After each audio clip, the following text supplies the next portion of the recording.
mau sharing tentang pengalamanku kemarin setelah melahirkan. Aku kena symphysis pubis dysfunction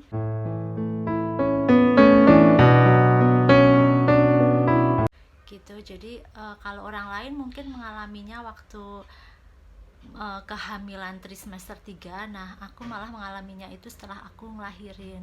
Jadi ceritanya gini, setelah aku ngelahirin itu kan dibersihin gitu kan sama ibu bidan, dibersihin semuanya sama suster, terus diganti baju, terus kita disuruh istirahat selama 2 jam gitu. Jadi udah dibersihin, udah diselimutin, aku langsung tidur 2 jam. Nah, bangun-bangun itu aku pengen ke kamar mandi. Nah, aku pengen ke kamar mandi tapi aku udah nggak bisa ngegerakin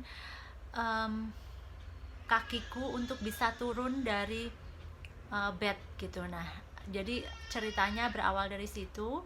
Nah, karena waktu baru ngelahirin itu aku pikir itu baru masih kayak ototnya masih mungkin uh, trauma gitu ya habis ngelahirin. Jadi aku masih positive thinking, terus aku mencoba dengan sekuat tenaga untuk bisa ke kamar mandi. Jadi dibantuin sama suamiku, aku nggerak-ngerakin kaki gitu, kaki ini misalnya ini kaki diturunin dari bed, langsung dari bed aku jalan ke kamar mandi. Tapi prosesnya itu aku butuh 1 jam untuk bisa ke kamar mandi yang posisinya itu cuma 2 meter dari kasurku gitu. Jadi waktu itu aku bener-bener ngalamin sakit banget di kakiku gitu. Jadi kaki itu misalnya ini lurus lagi tiduran, mau diangkat sedikit kayak gini pun sakitnya luar biasa. Jadi aku posisinya cuma bisa geser-geser gini, kakinya digeser-geser sampai aku bisa kakinya turun dari ranjang. Dan ketika aku pun ngangkat mau naik badan mau jalan ke kamar mandi, itu pun sakit banget karena kayak ini hipnya itu kayak nggak bisa diangkat gitu. Jadi joinnya itu mau diangkat kesakitan sampai akhirnya suamiku tuh ngebopong mapah gitu biar aku bisa berdiri. Nah, udah posisi berdiri gitu, aku ke kamar mandi itu cuma bisa menggerakkan jari. Jadi jarinya itu cuma bisa di geser-geser gini, geser 1 cm 1 cm gitu sampai menuju ke kamar mandi, dan itu butuh waktu 1 jam. Nah, setelah tadi aku ke kamar mandi, balik dari kamar mandi ke bed itu aku udah nggak bisa. Jadi udah saking sakitnya, painful banget, aku minta tolong suster untuk ngebawain kursi roda. Jadi aku balik ke bed dengan memakai kursi roda. Terus ketika udah duduk di bed pun aku udah nggak bisa ngangkat badan untuk tiduran di bed gitu. Jadi waktu itu aku cuma ada di pinggir bed, terus nunggu untuk dipindah ke kamar istirahat ya, karena aku waktu itu masih di kamar operasi melahirkan di situ. Terus aku minta tolong ke suster untuk dibikinin janji ketemuan sama dokter ini fisioterapi untuk keesokannya. Nah gitu. Oh iya, maksudnya itu dokter fisioterapi yang tadi aku sebutin itu adalah dokter rehabilitasi medik ya. Jadi selama di rumah sakit itu ada 3 dokter yang menangani aku. Satu itu dokter kandungan, rehabilitasi medik, dan dokter tulang. Apa keluhannya gitu, terus ngecek. Nah, dari situ aku sampein keluhanku dan beliau bilang bahwa kamu harus di ronsen untuk tahu apa yang sebenarnya terjadi di dalam badanku itu gitu. Nah, akhirnya aku di ronsen. Setelah di ronsen, keesokan harinya udah keluar hasil ronsennya, terus datang ke aku dokter tulang. Waktu itu aku dirawat inap di Rumah Sakit Santosa Bandung. Dokter tulangnya itu dengan dokter Wahyu. Terus ketika beliau udah datang, beliau nunjukin hasil ronsenku kalau aku tuh kena symphysis pubis dysfunction itu. Nah, jadi beliau menunjukkan bahwa tulangku itu meregang gitu kan, yang harusnya join kayak gini tapi meregang. Nah, waktu itu aku tanya, dok itu meregang berapa sentimeter gitu kan. Beliau nggak jawab, beliau cuma bilang apa tuh namanya, ya pokoknya meregang besar gitu kan. Nah, terus dari situ beliau nyaranin untuk aku beli korset yang bisa menutup pantat sampai ke depan gitu. Jadi korsetnya bukan fokus ke perut gitu, tapi fokusnya ke pantat sampai ke depan gitu. Jadi harapannya dengan si korset itu nanti si tulangku ini bisa balik nutup lagi gitu. Nah, terus suamiku nyari-nyari korset di Bandung gitu. Nah, waktu itu belum nemu korset yang dimaksud, yang sesuai dengan saran dokter. Akhirnya beli korset seadanya, yang penting bisa untuk nutup tadi pantatku. Dan kebetulan aku bawa gurita ke rumah sakit, jadi aku double dua. Jadi si korset tadi yang pakai perkat itu, terus aku iketin lagi pakai gurita gitu. Karena ketika korset tadi nggak aku iketin dengan gurita, karena dia kan modelnya perkat, jadi ketika aku duduk atau bergerak itu perekatnya itu ngelepas gitu ya, kretek-kretek gitu. Jadi ketika aku ikat lagi dengan gurita itu bisa lebih fix gitu di badan. Nah, singkat cerita, jadi aku pakai korset itu sepanjang hari kecuali kalau aku ke toilet gitu. Nah, habis itu aku udah sekitar 5 harian di rumah sakit. Sebenarnya udah bisa pulang gitu. Jadi waktu itu ada kegalauan, aku tuh mau pulang atau enggak gitu, karena aku tuh bingung kalau misalnya nanti di rumah aku siapa yang ngerawat gitu. Ada suami dan ada ibuku, cuma waktu itu aku tuh kurang apa sih ya namanya, kurang yakin gitu kan, karena kondisiku tadi. Terus akhirnya aku pulang. Nah, pas proses mau pulang nih ada cerita seru juga, karena terkait aku yang nggak bisa jalan.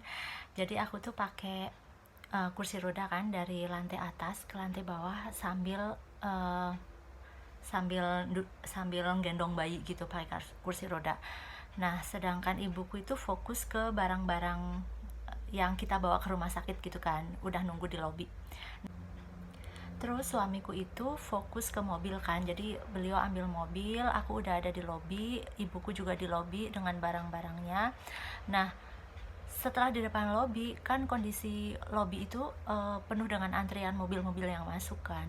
Jadi karena aku tuh nggak bisa masuk ke dalam mobil, jadi ada 2 orang satpam itu yang sampai ngebantu aku untuk bisa masuk ke dalam mobil. Jadi ada yang ngatur mobil-mobil di belakang itu biar sabar untuk nungguin kami. Terus ada lagi bapak satpam itu yang sampai ngebantuin ngegendong bayi. Terus ada pak satpam yang sampai ngebantu ngebukain pintu, kayak gitulah pokoknya. Karena suamiku tuh fokus ke aku untuk bisa ngangkat badanku untuk masuk ke dalam mobil. Jadi itu tuh menyakitkan banget kan, aku nggak bisa masuk ke dalam mobil karena kebayang prosesnya tuh lama banget, dari aku berdiri dari kursi roda sampai aku masuk ke dalam mobil gitu. Mungkin ada 15 menit atau 20 menit gitulah, hanya untuk nungguin aku masuk ke dalam mobil. Ya udah masuk ke dalam mobil, terus barang-barang juga udah di dalam mobil, ibu udah di dalam mobil, akhirnya kita pulang. Nah, singkat cerita seperti itu. Jadi tadi ya, proses yang ada di rumah sakit itu benar-benar 5 hari aku habiskan dengan penuh kesetresan gitu, sampai asiku tuh tadi nggak keluar. Jadi waktu di rumah sakit aku langsung jadi banyak browsing, banyak googling, dan juga ngecek-ngecek YouTube apa itu sebenarnya symphysis pubic dysfunction gitu. Dan di situ itu banyak yang bilang bahwa itu painful banget, dan painfulnya itu sampai 1 tahun baru hilang gitu. Nah, jadi aku tuh waktu itu stres banget. Wah, berarti aku bisa sakit painful kayak gini sampai 1 tahun gitu, yang langsung masuk ke kepalaku gitu. Jadi bener-bener stres. Nah, dari situ aku udah nggak mau buka lagi informasi itu. Jadi aku fokus ke penyembuhanku gitu. Nah, gimana aku bisa sembuh dari symphysis pubic dysfunction, nanti aku lanjutin lagi. Jadi kesimpulan dari ceritaku tadi, buat bunda-bunda yang dalam proses kehamilan perlu mempelajari, perlu tahu apa itu symphysis pubic dysfunction.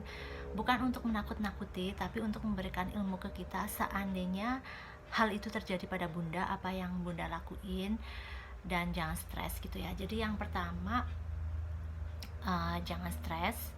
Yang kedua, yakin nanti akan sembuh. Yang ketiga, itu emang painful banget, sakit banget, tapi kita harus kuat gitu ya, harus kuat demi bayi kita. Dan keempat, kita butuh support system ya. Support systemnya itu adalah suami, orang tua. Jadi benar-benar aku ngerasain selama 5 hari aku di rumah sakit itu aku benar-benar dirawat sama suamiku gitu ya, dari istilahnya dari ujung rambut sampai ujung kaki itu dirawat sama beliau, karena memang kondisiku benar-benar nggak bisa ngapa-ngapain. Aku ngangkat kaki untuk ganti celana itu pun nggak bisa gitu.